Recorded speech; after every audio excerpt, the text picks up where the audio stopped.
وہی عمل قبول ہوتا ہے کہ جو تقوی کے ساتھ ہو۔ اللہ اس عمل کو قبول کرتا ہے جو تقوی کے ساتھ انجام دیا جائے۔ اگر کوئی انسان بڑے اعمال انجام دے لیکن اس میں تقوی نہ ہو تو وہ بیکار ہے اعمال، اور اگر کوئی ذرہ برابر بھی کوئی نیک عمل انجام دے لیکن تقوی کے ساتھ ہو تو پھر وہ نگاہ خالق میں مقبول ہو جاتا ہے۔ اور میں مولا کائنات حضرت علی بن ابی طالب جو بھی عمل نگاہ خالق میں مقبول ہو جائے اس عمل کو چھوٹا نہ جاننا، کیونکہ وہ اللہ کی بارگاہ میں قبول ہو چکا ہے۔ لہذا چاہے چھوٹا عمل ہو چاہے بڑا عمل ہو، اگر تقوی کی زینت سے مزین ہوگا تو اس کی بارگاہ میں قبول ہوگا، اور اگر تقوی سے باہر ہوگا تو پھر چاہے کتنا ہی بڑا عمل انجام دے لینا۔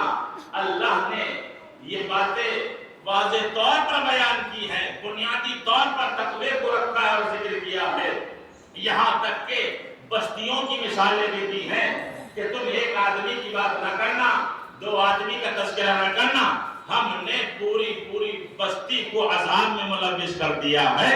کس وجہ سے؟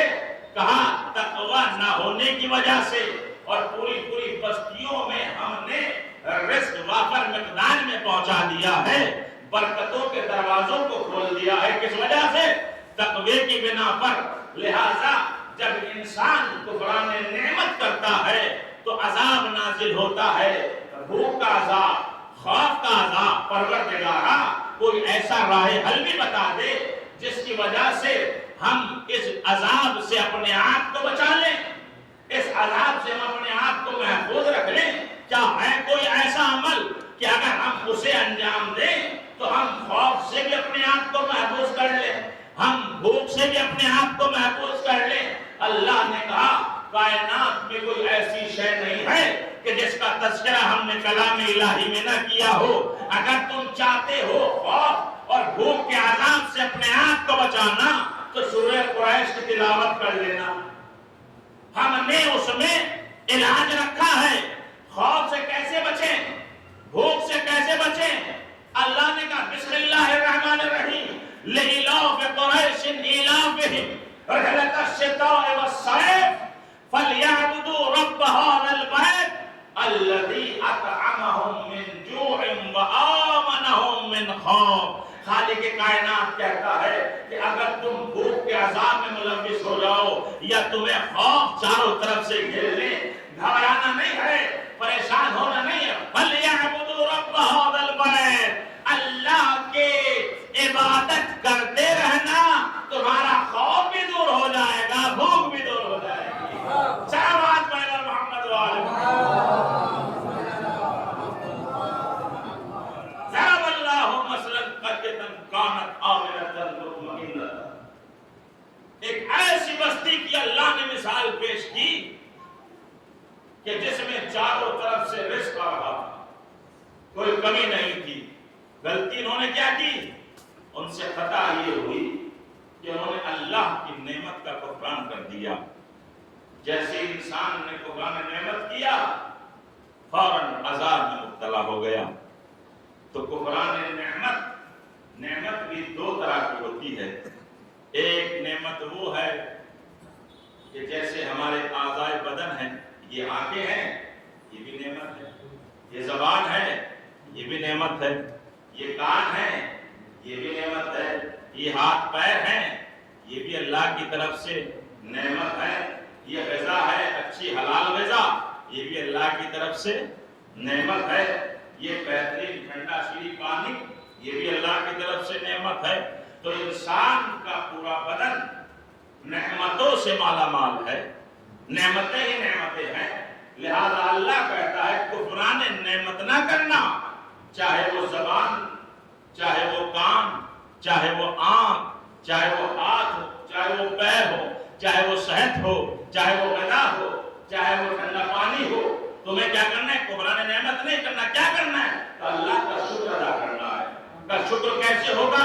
کہ نعمت کے طور پہ ہم نے تمہیں آنکھیں دی ہیں تو آنکھوں کا شکریہ یہ ہے کہ جو اللہ دکھائے ان سے وہی دیکھنا. اللہ نے تمہیں نعمت کے طور پہ کان دیے ہیں تو کانوں سے وہی سنے جو اللہ سنوائے. اللہ نے نعمت کے طور پہ زبان دی ہے تو اس زبان سے وہی کہنا جو اللہ کہلوانا چاہتا ہے. یہ جو صحت دی ہے اس صحت کے ہوتے ہوئے وہی عمل انجام دینا جو اللہ عمل دلوانا چاہتا ہے. خبردار اگر آپ اس طریقے سے ان نعمتوں کا شکریہ ادا کرو گے تو اللہ کہہ رہا ہے ہم نعمتوں میں اضافہ کر دیں گے. لَإِن شَكَرْتُمْ لَأَزِيدَنَّكُمْ وَلَئِن كَفَرْتُمْ إِنَّ عَذَابِي لَشَدِيدٌ. لیکن اگر تم نے قرآن نعمت کر دیا تو پھر عذاب سے کوئی نہیں بچا سکتا, عذاب کو کوئی نہیں روک سکتا ہے. خالق کائنات بتا رہا ہے تقوی کی اہمیت دی ہے کہ قرآن ہدایت دے گا تقوی کی بنا پر, رزق ملے گا تقوی کی بنا پر, امن و امان ملے گا تقوی کی بنا پر, تحفظ ملے گا تقوی کی بنا پر. اگر تم نے نعمت کا کفران کر دیا تو پھر عذاب میں مبتلا ہو جاؤ گے. خالق کائنات نے ایک اور مقام پر اس نعمت کو واضح اور آشکار کیا ہے. نعمت ایک وہ بھی نعمت ہے کہ جس کی وجہ سے ہمیں یہ آنکھیں ملی, یہ کان ملے, یہ زبان ملی, یہ ہاتھ اور پیر ملے. یہ نعمتیں الہیہ ہیں, ان کا شکر ادا کرتے رہنا, کفران نعمت نہ کرنا.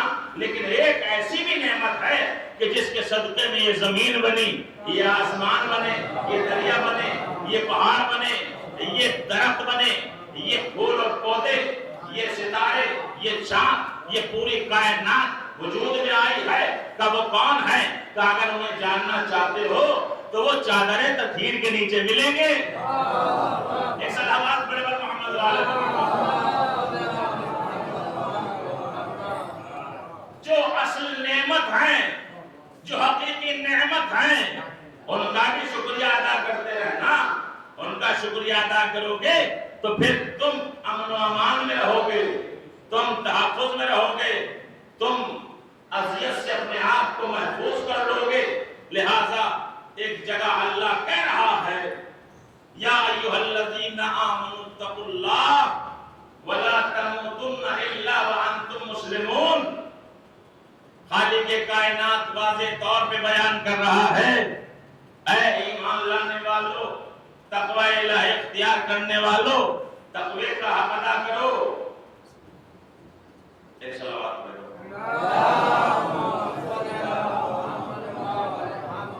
وَلَا تَمُوتُنَّ إِلَّا وَأَنْتُمْ مُسْلِمُونَ.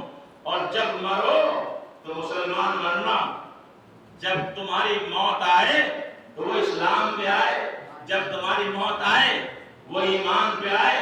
اگر آخر تمہارا خیر نہ ہو سکا تو یہ پوری زندگی کے اعمال تمہیں بچا نہیں سکتے ہیں. صرف نماز کا پڑھنا کافی نہیں ہے, اس نماز کا محفوظ رکھنا بھی ضروری ہے. صرف روزوں کا رکھنا کافی نہیں ہے, صرف اعمال صالحہ کا انجام دینا ہی کافی نہیں ہے, ان کو محفوظ رکھنا بھی ضروری ہے. اگر ایمان قبول کیا ہے, اگر اسلام قبول کیا ہے تو آخری سانس تک اس پہ برقرار رہنا ہے.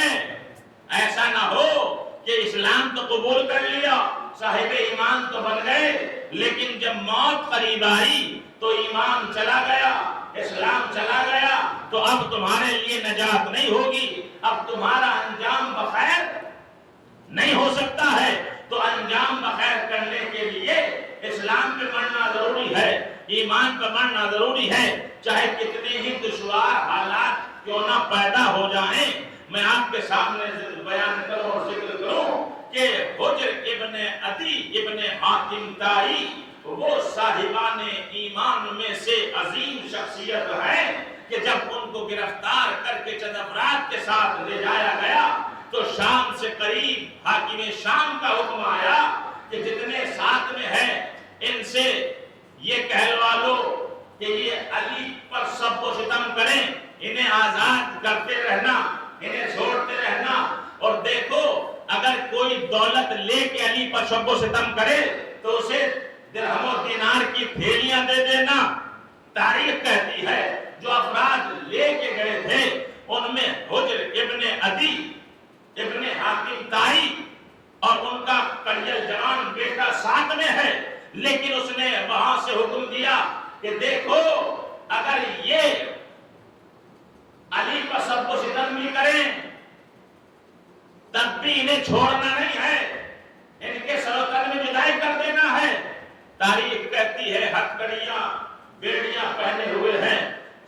سامنے مسئلے کو رکھا گیا. جب حجر کا مسئلہ آیا تو حجر کہتے ہیں اس کمانڈر سے جو گرفتار کر کے لے کے جا رہا تھا, کہا دیکھو میری آخری وصیت ہے, اس پر عمل کر لینا. وہ کہتا ہے چلیے بتائیے آخری وصیت کیا ہے. کہا پہلی وصیت تو یہ ہے کہ جس حالت میں میں قیدی ہوں, یعنی زنجیر اور ہتھکڑیاں اور بیڑیاں پہنے ہوئے ہوں, مجھے اسی حالت میں دفن کر دینا. کہا ٹھیک ہے. ایک مرتبہ کہا پھر کہا دوسری وصیت ہے, ہو سکے تو اس پہ بھی عمل کرو, اور میں چاہتا ہوں کہ اس پر پہلے عمل کرو. کہا وہ وصیت کیا ہے؟ کہا پہلے میرے کڑیل جوان بیٹے کو قتل کرنا, بعد میں مجھے قتل کرنا. اب دشمن حیران ہو گیا, پریشان ہو گیا, ہر بات یہ چاہتا ہے کہ میں مر جاؤں لیکن بیٹا بچ جائے, میں قتل کر دیا جاؤں لیکن بیٹا محفوظ رہ جائے. یہ کون سا فلسفہ ہے حجر کا کہ کہہ رہے ہیں پہلے بیٹے کو قتل کرنا پھر مجھے قتل کرنا. پریشان ہوا تو کہنے لگا ارے دنیا کا تو اصول یہ ہے, کوئی باپ ایسا کائنات میں نہیں ملتا کہ وہ اپنے آپ کو بعد میں رکھے قتل کے مسئلے میں اور بیٹے کو پیش کر دے پہلے مسئلے میں. ہر باپ یہ چاہتا ہے چاہے کچھ لمحوں کے لیے صحیح, پہلے میں مر جاؤں اور بعد میں میرا بیٹے کا مسئلہ ہے. لیکن تم کیسے باپ ہو؟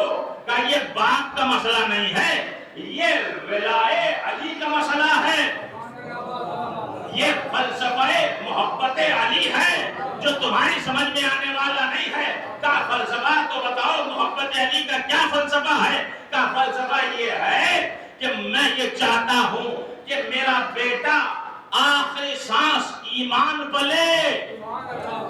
ایسا بھی ہو سکتا ہے کہ اگر مجھے قتل کر دیا جائے یہ ڈر جائے, یہ خوفزدہ ہو جائے, یا تم اسے درہم و دینار دے کر لالچ دے دو اور یہ ایمان سے اپنے آپ کو بچا لے.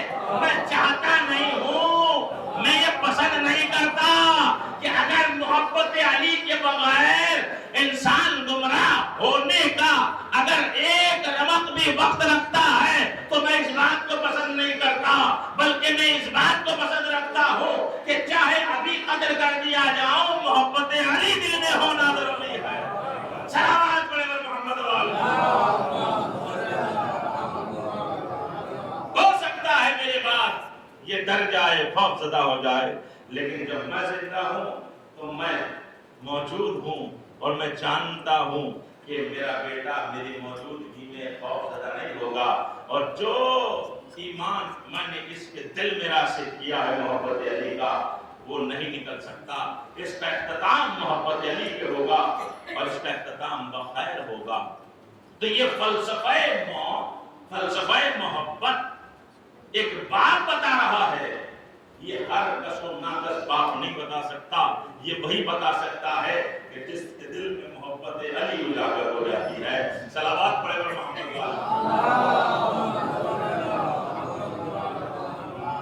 لہذا قرآن آواز دے کے کہہ رہا ہے جب مرو تو اسلام پہ مرو, جب مرو تو ایمان پہ موت آنا چاہیے. اور اس کے بعد میں خالق کائنات واضح طور پہ نعمت کا تذکرہ کرتا ہے. وَاعْتَصِمُوا بِحَبْلِ اللَّهِ جَمِيعًا وَلَا تَفَرَّقُوا, اللہ کی رسی کو مضبوطی کے ساتھ پکڑے رہو اور اختلافات پیدا نہ کرو.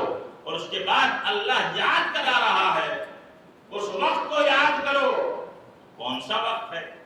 کہ اس وقت کہ جب اللہ نے اپنی نعمت عظمیٰ تمہیں عطا کی, یعنی حضرت محمد مصطفیٰ صلی اللہ علیہ وسلم.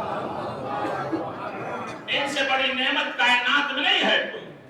نعمت عظمیٰ کے طور پر اللہ کہہ رہا ہے کہ ہم نے تمہیں نعمت عظمیٰ حضور کو پیش کیا تمہارے لیے.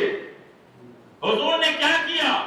بہت ساری ذمہ داریاں بتائی ہیں کلام الہی میں, لیکن یہاں پہ اللہ نے کہا کہ اس نعمت عظمیٰ کو یاد کرو کہ جس نے تمہیں آنے کے بعد متفق کیا, متحد کر دیا. تمہارے درمیان جھگڑے تھے, تمہارے درمیان فساد تھے, تم ایک دوسرے کی جان کے دشمن تھے, ایک دوسرے کے وجود کو برداشت نہیں کر پاتے تھے, تمہاری تلواریں میان سے نکلی ہم نے نعمت عظمیٰ کو بھیجا تو تمہاری دشمنیوں کو محبت میں اس نے آ کے تبدیل کر دی، تمہارے اختلافات ختم کر کے تمہیں اندر یکجہتی پیدا کر دی۔ اس نعمت عظمیٰ کو یاد کرو کہ جب تم ایک دوسرے کے وجود کو برداشت نہیں کر سکتے تھے، ہماری اس نعمت عظمیٰ نے آ کر تمہیں ایک دوسرے کا بھائی بھائی بنا دیا۔ تاریخ اسلام کا مشہور واقعہ ہے کہ نبی نے اپنے اصحاب کے درمیان رشتہ اخوت قائم کیا، یعنی ایک کو دوسرے کا صحابی بنایا، بھائی بنایا، ایک صحابی کو دوسرے صحابی کا بھائی۔ اور جب نبی نے بنایا تو ایسے نہیں بنایا، بلکہ نبی نے ہر صحابی کے اوپر غور کیا، فکر کی، جس کی شکلیں ایک جیسی ملتی تھی انہیں ایک دوسرے کا بھائی بنایا۔ نبی نے نظریوں کو دیکھا، خیالات کو دیکھا، فطرتوں کو دیکھا، آگے کے مشن کو دیکھا، تو جو جس سے میل کھاتا تھا اس کو اس کا بھائی بنا دیا۔ جب سب کو ایک دوسرے کا بھائی بنا چکے تو نگاہ پڑی دیوار مسجد کی طرف، کیا دیکھا کہ علی کا چہرہ پژمردہ ہے، علی کا چہرہ کملایا ہوا ہے، سر جھکائے ہوئے علی ہیں، آنکھوں سے اشک بہ رہے ہیں۔ اب نبی چلے علی کی طرف اور جانے کے بعد اپنے دونوں ہاتھوں کو علی کے کندھوں پر رکھا اور رکھنے کے بعد نے کہا، اے علی تمہارا چہرہ کیوں کملایا ہوا ہے، تمہارا چہرہ کیوں پژمردہ ہے، یہ اشک کیوں بہ رہے ہیں، تم رو کیوں رہے ہو؟ کہا یا نبی اللہ، یا رسول اللہ، تم نے سب کو ایک دوسرے کا بھائی بنا دیا، مجھے کسی کا بھائی نہ بنایا۔ تو پیغمبر نے تاریخ جواب دیا، اگر تو بھی صحابی ہوتا، اگر تو بھی صحابی ہوتا تو صحابی کا بھائی بنا دیتا، لیکن تو صحابی نہیں ہے۔ یا علی انت فی الدنیا، یا علی انت اخی فی الدنیا والآخرہ، اے علی تو تو میرا بھائی ہے اس دنیا میں بھی اور آخرت میں بھی۔ کوئی صحابی کو صحابی کا بھائی بنایا، علی کو کسی صحابی کا بھائی نہیں بنایا۔ کیوں؟ کیا اس لیے کہ اگر علی بھی صحابی ہوتا تو صحابی کا بھائی بنا دیتا۔ اللہ کا رسول بتانا یہ چاہتا ہے علی مجھ جیسا ہے، میں علی جیسا ہوں، تو جو جیسا ہوتا ہے اس کو ویسے کا بھائی بنا دیا جاتا ہے۔ صلوات پڑھیں محمد و آل محمد۔ یا علی انت اخی فی الدنیا والآخرہ، اے علی تم تو میرے بھائی ہو اس دنیا میں بھی اور آخرت میں بھی۔ یہ دنیا میں بھائی ہونا ایک الگ بات ہے، لیکن آخرت میں ایک دوسرے کا بھائی ہونا بڑا کمال ہے۔ کیوں؟ اس لیے کہ جتنے بھی رشتے ہیں، جتنے بھی ناطے ہیں، یہ قیامت کے دن ٹوٹ جائیں گے، لیکن آخرت کا جو رشتہ ہے وہ کبھی ٹوٹے گا نہیں۔ اللہ کا رسول بتانا چاہ رہا ہے میں نے علی کو کسی صحابی کا بھائی اس لیے نہیں بنایا، اگر صحابی کا بھائی بنا دیتا تو یہ رشتہ اخوت صرف دنیا کے لیے ہوتا، آخرت کا مسئلہ رہ جاتا۔ لہذا نبی نے کہا صحابی کے بھائی نہیں ہو بلکہ میرے بھائی ہو، تم علی میرے بھائی، میں تمہارا بھائی، اس دنیا میں نہیں بلکہ آخرت میں بھی۔ ارے جس کی پیروی کرتے ہو، جس کی اطاعت کرتے ہو، جس کے نقش قدم پہ چلتے ہو، وہ قیامت میں تمہیں چھوڑ کے نکل جائے گا، لیکن جو علی کی اطاعت کرتا ہے، علی اس دنیا میں بھی اس کا مددگار، آخرت میں بھی اس کا مددگار۔ صلوات پڑھیں محمد۔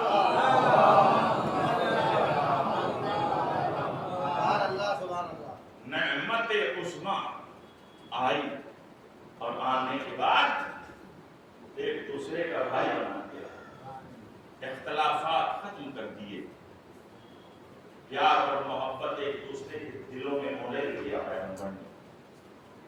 ذرا ذرا سی بات پر لڑتے تھے، جھگڑتے تھے، ختم کر دیا مسئلہ۔ اور اتنی بڑی نعمت عظمیٰ ہے کہ جب جنگ حنین ہوئی ہے اور اسے فتح کیا تو بڑا تشریف مال غنیمت آیا۔ فتح مکہ کے بعد یہ جنگ ہوئی تو مکہ جب فتح ہوا تو ایسے لوگ بھی تھے کہ جو ترک اسلام قبول کر چکے تھے، لیکن وہ لشکر اسلام میں گئے۔ اب جو مال غنیمت آیا تو پیغمبر نے سارا مال غنیمت مکے والوں کو دے دیا، کیونکہ دو گروہ تھے، ایک مکے والوں کا ایک مدینے والوں کا۔ اب جب نبی نے سارا مال غنیمت مکے والوں کو دے دیا تو اب جو مدینے میں تھے ان میں سے ایک برداشت نہ کر سکا، یا رسول اللہ آپ نے جو فیصلہ کیا ہے اس میں انصاف نہیں کیا۔ کہا کیا انصاف نہیں کیا؟ کہا آپ نے جو مال غنیمت تھا سارا ان کو دے دیا، ہمیں تو کچھ بھی نہیں دیا۔ ہم نے کیا نہیں کیا؟ آپ کو انہوں نے مکے سے نکالا، ان مکے والوں نے آپ کو اذیتیں دی، آپ کو تکلیفیں دی، آپ کو پتھر برسائے، آپ کے راہ میں کانٹے بچھائے، آپ کو شیب ابی طالب میں منتقل ہونے پر مجبور کیا، یہ آپ کو مار دینا چاہتے تھے، یہ ان کا کام تھا، لیکن آپ نے ان کو نواز دیا سارے مال غنیمت، اور ہم ہیں کہ جنہوں نے آپ کو پناہ دی ہے، اور ہم نے آپ کا ساتھ دیا ہے، ہم نے آپ کی نصرت کی ہے، ہم نے آپ کی مدد کی ہے۔ اب آپ نے یہ ہمیں صلہ دیا کہ ہمیں مال غنیمت کے طور پہ کچھ نہیں دیا۔ نبی نے جب اس کی بات کو سنا تو سننے کے بعد ایک مرتبہ ایک طاہرانہ نظر دونوں طرف بالوں پر ڈالی، اور ڈالنے کے بعد ایک اعلان کیا، اے میرے صحابہ، اے کلمہ پڑھنے والوں، اے اسلام قبول کرنے والوں، اے اللہ کی عبادت کرنے والوں، دیکھو اعتراض ہو رہا ہے، میں اس اعتراض کو ختم کیے دیتا ہوں۔ کیا اعتراض ہو رہا ہے؟ سارا مال غنیمت انہیں دے دیا، کیا ہم نے مدد نہیں کی؟ کیا ہم جنگوں میں ساتھ ساتھ نہیں رہے؟ کیا ہم نے قربانیاں پیش نہیں کی؟ نبی نے فرمایا جو مال غنیمت لینا چاہتا ہے وہ مال غنیمت لے لے، اور جو مجھے اپنے ساتھ لے جانا چاہتا ہے وہ مجھے اپنے ساتھ لے جائے۔ اب جو کہہ رہا تھا انصاف نہیں کیا ہے، ہاتھوں کو جوڑ کے کہتا یا رسول اللہ ہمیں دولت نہیں چاہیے، ہمیں مال نہیں چاہیے، ہمیں تو آپ چاہیے۔ لہذا نعمت عظمیٰ پیغمبر سے بڑھ کے دولت اور کیا ہو سکتی ہے؟ پیغمبر نے دولت ان کو دے دی اور خود مدینے والوں کے ساتھ چلے آئے۔ صلوات پڑھے محمد والے۔ یہ فیصلہ ہے، اعتراض ہے۔ جیسے نبی نے فیصلہ کیا، عدل کے ساتھ فیصلہ، اپنی مرضی سے کوئی فیصلہ نہیں کرتے، اللہ کے حکم سے فیصلہ کرتے۔ فیصلہ کر دیا، سب راضی ہو گئے۔ ایک بار ایک اور ایسا مسئلہ آیا، لیکن وہ بعد نبی مسئلہ آیا۔ کیا ہوا؟ شام سے 2 افراد چلے تاکہ رسول اللہ کے روزے کی زیارت کریں۔ شام کا وقت ہوا، مدینے سے باہر ٹھہر گئے۔ اب جب صبح نمودار ہوئی تو ارادہ یہ تھا کہ غسل کریں گے، نیا لباس پہنیں گے، خوشبو لگائیں گے، اور پھر زیارت کے لیے مدینہ تشریف لے چلیں گے۔ اب جو شام سے آئے تھے زیارت کے لیے، صبح نمودار ہوئی، ایک آقا تھا، ایک غلام تھا۔ آقا نے کہا میرے لیے وضو کے لیے پانی لاؤ، غسل کے لیے پانی لاؤ۔ وہ کہتا ہے کہ آپ لے کے آؤ میرے لیے۔ وہ کہتا ہے تم آقا ہو یا میں آقا ہوں؟ کہا میں آقا ہوں۔ اب مسئلہ بڑھنے لگا، غلام کہتا ہے میں آقا، آقا کہتا ہے میں آقا، تو غلام۔ جھگڑا اتنا ہوا، انتشار اتنا ہوا کہ جو آس پاس کے رہنے والے تھے وہ کھڑے ہوئے، بھائی جھگڑا کیوں کر رہے ہو، لڑ کیوں رہے ہو، معاملہ کیا ہے؟ اب غلام کہہ رہا تھا کہ میں آقا ہوں، یہ غلام ہے۔ آقا کہہ رہا تھا نہیں میں آقا ہوں، یہ غلام ہے۔ ہم چلے ہیں تو ایک دوسرے کے اوپر تہمتیں لگا رہے تھے، الزامات لگا رہے تھے۔ آقا نے کہا میں آقا، یہ غلام۔ غلام کہہ رہا تھا نہیں میں آقا، یہ غلام۔ اب جب یہ مسئلہ زیادہ بڑھا، اتنا طول کھینچا، کہا بھائی مسئلہ ایسا ہے، چلو دربار خلافت میں چلیں گے اور فیصلہ کرا لیں گے۔ اب انصاف کا تقاضا یہ ہے کہ جو آقا ہوگا وہ آقا رہ جائے گا، اور جو غلام ہوگا وہ غلام رہ جائے گا، دودھ کا دودھ اور پانی کا پانی ہو جائے گا۔ لہذا ان کو پیش کر دیا گیا دربار خلافت میں، اور جب دربار خلافت میں پیش کیا گیا تو تاریخ کہتی ہے وہاں پھر دونوں کہہ رہے ہیں، آقا کہہ رہا ہے کہ میں آقا، یہ غلام، غلام کہہ رہا ہے نہیں میں آقا، یہ غلام۔ اب خلیفہ وقت پریشان، بھائی کیسے فیصلہ کیا جائے، کیسے اس مسئلے کو حل کیا جائے۔ آخر میں آ کے کہتے ہیں بتاؤ بھائی تمہیں کون آقا لگ رہا ہے، کون غلام لگ رہا ہے؟ لوگوں نے کہا، جو غلام تھا اسے کہا کہ ہمیں یہ آقا لگ رہا ہے۔ کہا دلیل کیا ہے؟ کہا اس کی زبان میں زور زیادہ ہے، اس کی زبان میں زور زیادہ ہے، لہذا زور آقاؤں کی زبان میں ہوتا ہے، غلاموں کی زبان میں نہیں ہوتا۔ فیصلہ کر دیا کہ یہ آقا ہے، یعنی غلام کو آقا بنا دیا اور آقا آقا کو غلام قرار دے دیا. اب جب یہ فیصلہ ہو گیا تو اصل میں جو آقا تھا وہ پریشان ہوا, اور پریشان ہونے کے بعد اس نے بلند آواز سے یہ ندا دی, کیا بعد رسول اس مدینے میں کوئی ایسا نہیں رہا ہے کہ جو عدل کے انسان کے ساتھ فیصلہ کرے؟ اس نے آواز کا بلند کرنا تھا. ایک علی والا کھڑا ہوا کہ اگر عدل و انصاف کے ساتھ فیصلہ چاہتا ہے یہاں فیصلہ نہیں ہوگا, چلو اس کے دروازے پر چلتے ہیں کہ جو عدل و انصاف کے ساتھ نبی کے دور میں بھی فیصلہ کرتا تھا اور آج بھی فیصلہ کرتا ہے. کہ کون ہے؟ کہ وہ ہے علی ابن ابی طالب. چلے دروازے علی پر دخل باز دیا گیا. کہا کیا مسئلہ ہے؟ کہا آقا یہ مسئلہ ہے, یہ معاملہ ہے. مولا نے دونوں کو بلایا اور بلانے کے بعد میں کہا جاؤ وہ کونا ہے میرے گھر کا, اس میں جا کے دونوں ایک دوسرے کے ساتھ متفق ہو جاؤ. جو آقا ہے وہ آقا اور جو غلام ہے وہ غلام, فیصلہ کر لو آپس میں. اگر تم متفق نہ ہوئے تو پھر دیکھا جائے گا. اجازت دی, دونوں گئے, لیکن پھر وہی بحث برقرار, وہی تکرار. کچھ دیر بعد بلایا, آؤ, فیصلہ نہیں کر پائے. سنی فیصلہ نہیں ہو پایا, فیصلہ نہیں ہو پایا تو کہا کمبر یہ جو ہماری کچی دیوار ہے ذرا اس میں سوراخ کرو, ان کی سر اور گردن کے اعتبار سے 2 سوراخ کرو اور ان کے ساتھ اس میں رکھوا دیے گئے. رکھوانے کے بعد ایک مرتبہ آواز دی ذرا میری تلوار لے کے. تلوار لائے گئے. کیا کریں گے؟ اب دیکھنا فیصلہ ہوگا.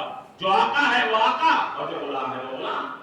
اب علی نے آواز دے کے کہا کمبر غلام کی گردن مار دو. غلام پریشان ہو گیا. بھئی یہ کمبر کا مسئلہ ہے, کمبر کو نہیں پتا, کیا پتا کیا کر دے. لہذا جیسی جھپٹ کے تلوار اٹھا کے کمبر آگے بڑھے, فوراً غلام نے اپنی گردن نیچے پکڑا گیا. جب پکڑا گیا تو کہا یہ ہے غلام, یہ ہے آقا. اب جب فیصلہ ہو گیا تو سب کو مطمئن ہو جانا چاہیے تھا, لیکن جن کے دل میں خلفشار تھا وہ کہنے لگے یا علی یہ کیسے فیصلہ کر دیا, یہ کیسے آپ نے ان کے درمیان انصاف کر دیا, یہ پتہ کیسے چلایا. کہا کوئی آیت سامنے رکھیں, کوئی قرآن مجید کا مسئلہ سامنے رکھیں. کہا دیکھو علی جب کسی کے درمیان فیصلہ کرتا ہے تو نہ حدیث سے کرتا ہے نہ قرآن سے کرتا ہے. کہا اس میں نہ ہمیں کہیں حدیث نظر آ رہی ہے نہ اس میں آیت نظر آ رہی ہے, یہ آخر فیصلہ کس سبب سے آپ نے دیا ہے, یعنی ثابت کیا ہے آقا کو آقا غلام کو غلام. علی نے کہا یہ فیصلہ میں نے نفسیات کے طور پر کیا ہے, اور نفسیات کے طور پہ بتایا کہ دیکھو فیصلے سے قرآن آیات اور حدیث کے ذیل میں نہیں ہوتے بلکہ نفسیات کے ذیل میں بھی ہو جاتے ہیں. صلوات بڑے محمد والے. نعمت عظمیٰ, حق اور عدل اور انصاف کے ساتھ فیصلہ کرنے والی ذات علی نفس رسول ہے. آپ بھی حق عدل اور انصاف کے ساتھ فیصلہ کرتے ہیں. ورنہ کہہ دیا تھا کہ اس کی زبان میں زور ہے, یہ آقا ہے, یہ غلام ہے. اب جو آقا تھا وہ ذلہ تھا. اب ہوا انصاف کے ساتھ فیصلہ, انصاف کے ساتھ فیصلہ ہوا. جو بعد رسول ایسا منصف ہو اس کے اوپر شب و ستم کیا جا رہا, اس کے اوپر لعنت ملامت کی جا رہی ہے, اسے اذیت و تکلیفیں دی جا رہی, اس کے گلے میں رسی کا پھندا ڈال کے کھینچا جا رہا.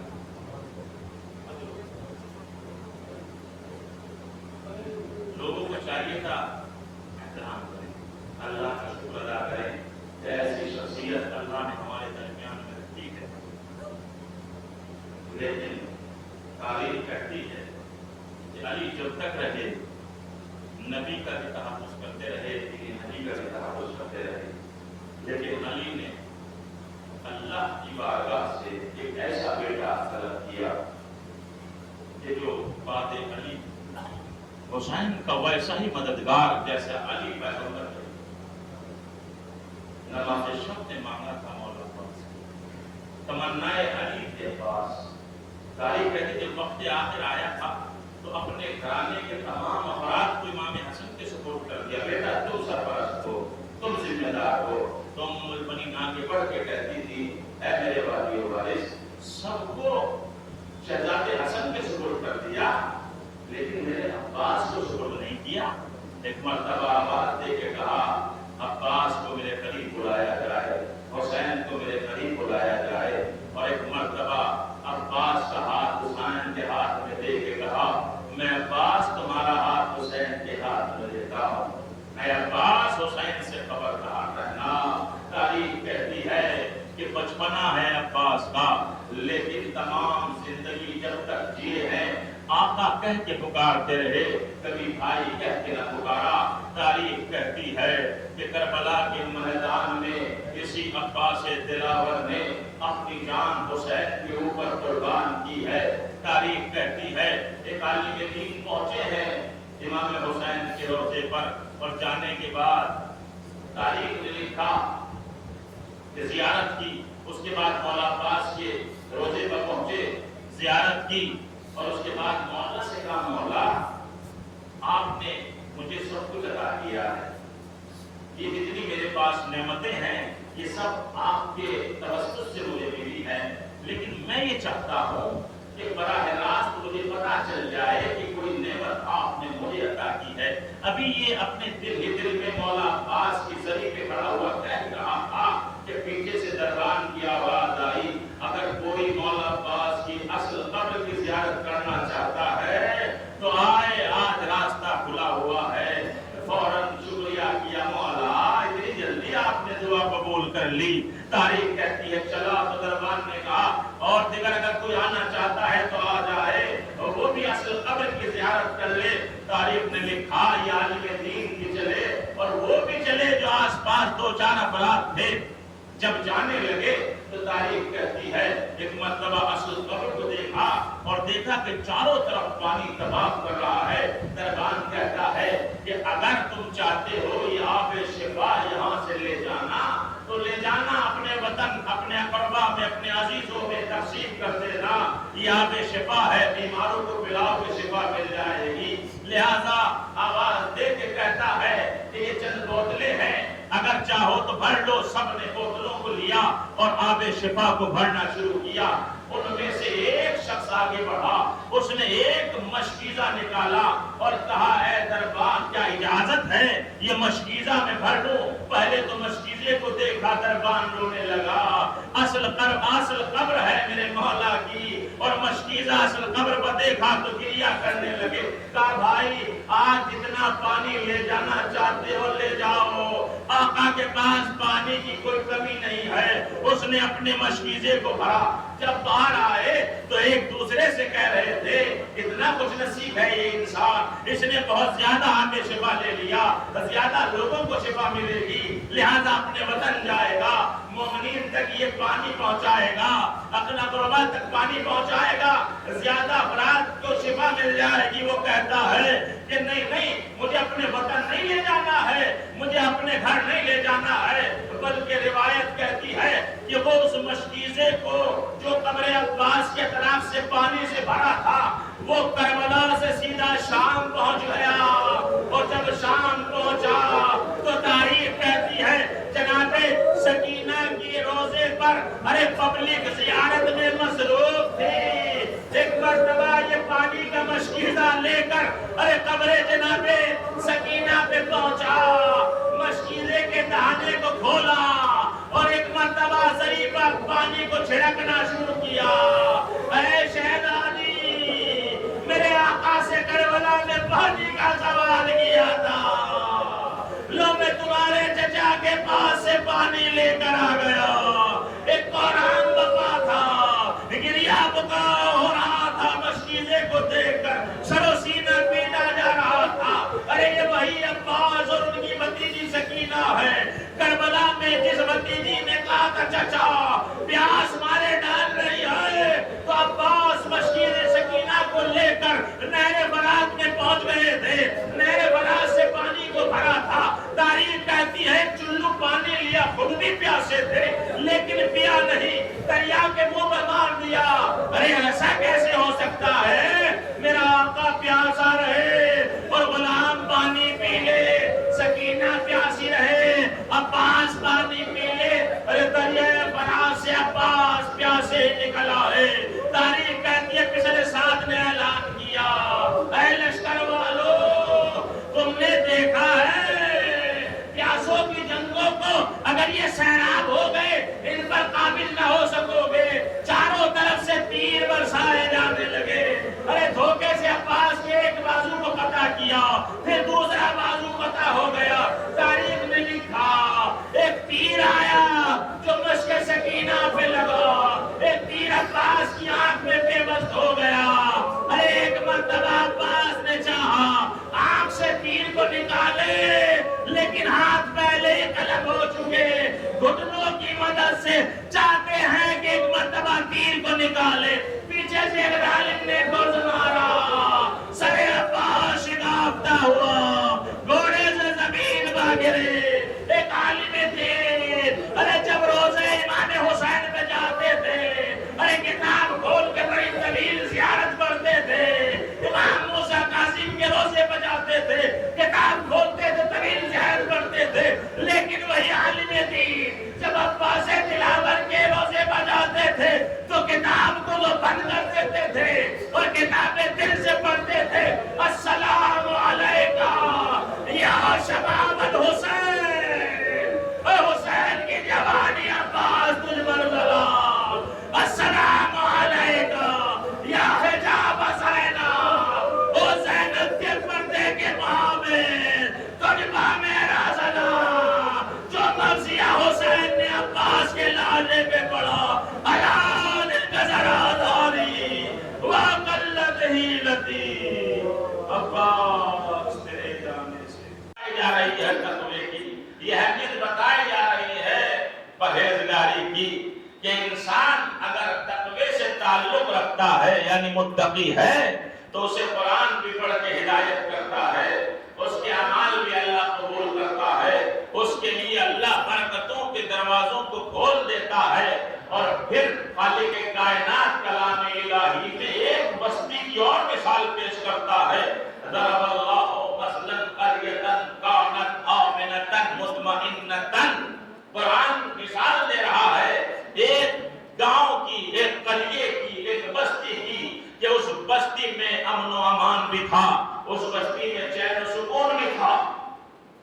کیا کہہ رہا ہے خالق کائنات؟ ضرب اللہ مثلا قریۃ آمنۃ مطمئنۃ. اس دیہات میں, اس قریے میں, اس بستی میں جس کی اللہ مثال پیش کر رہا ہے امن و امان تھا, چین تھا, سکون تھا اور پوری کائنات سے رزق کھینچ کر اس بستی میں لایا جا رہا تھا. رحمتاً من کل مکان, خالق کائنات کہہ رہا پوری دنیا سے رزق اس بستی میں لایا جا رہا تھا. لہذا اس بستی میں نہ غذا کی کمی تھی, نہ دوا کی کمی تھی, نہ بیماری کا مسئلہ تھا, بلکہ شفا ہی شفا تھی. نہ بھوک تھی, نہ خوف تھا, نہ ڈر تھا, نہ کوئی پریشانی تھی, نہ کوئی اذیت تھی. لہذا بڑی چین سے لوگ زندگی بسر کر رہے تھے, بڑے چین سے لوگ اپنی زندگی گزار رہے تھے. اللہ ایسی بستی کی مثال پیش کر رہا ہے. کانت پروردگار ضرب اللہ مثلا قریۃ کانت آمنۃ مطمئنۃ. اللہ اس قریے کی مثال پیش کر رہا ہے جہاں نہ اذیت تھی, نہ تکلیف تھی, نہ بیماری تھی, نہ کوئی پریشانی تھی, نہ کوئی ڈر تھا, نہ کوئی خوف تھا, کوئی پریشانی نہیں تھی. کھانے کے لیے بابر مقدار میں غذا موجود تھی, ایک سے ایک کھانا ان کے یہاں موجود تھا, ایک سے ایک پھل ان کے یہاں موجود تھا, ایک سے ایک نعمت ان کے یہاں استعمال کرنے کے لیے موجود تھی. بڑی عیش کی زندگی گزار رہے تھے, بڑے سکون کی زندگی بسر کر رہے تھے. لیکن ان بستی والوں نے ایک غلطی کر دی, ایک گناہ کر دیا, ایک خطا کر دی. کیا گناہ کیا, کیا خطا کی, کیا غلطی کی؟ کفرت بانعم اللہ. ان سے خطا یہ ہوئی کہ انہوں نے اللہ کی نعمت کا کفران کر دیا.